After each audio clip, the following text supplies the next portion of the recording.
Hello বন্ধুরা, আজকে গেছিলাম আমি অষ্টপ্রহরে। আর ওখানে যেয়ে একটু প্রসাদ খেয়ে নিয়েছিলাম দুপুরের। আর আমরা দুপুরে গিয়েছিলাম, নীলা হচ্ছিল তখন, তার মধ্যে আমরা প্রসাদ খেয়ে নিলাম। আর আমাদের ভাগে খালি ডালই ছিল, ডাল দিয়ে খেয়ে নিয়েছিলাম। কি করার আছে বলো, প্রসাদ তো প্রসাদই হয় না কি, ডাল দিয়েও অনেক টেস্টি লেগেছিলো। আর এখানে আমার পিসিদেরও খাওয়া হয়ে গেছে।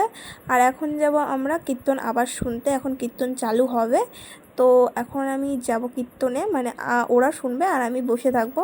যাই হোক, তো এখানে আমরা যাচ্ছি।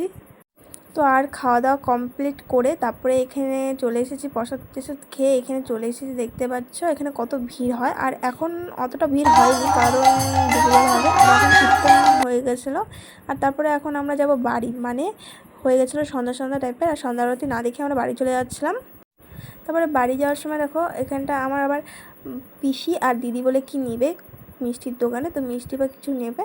তো তারপরে আমরা হলো ওখানে দাঁড়িয়েছিলাম, একটু ভিডিও শ্যুট করলাম।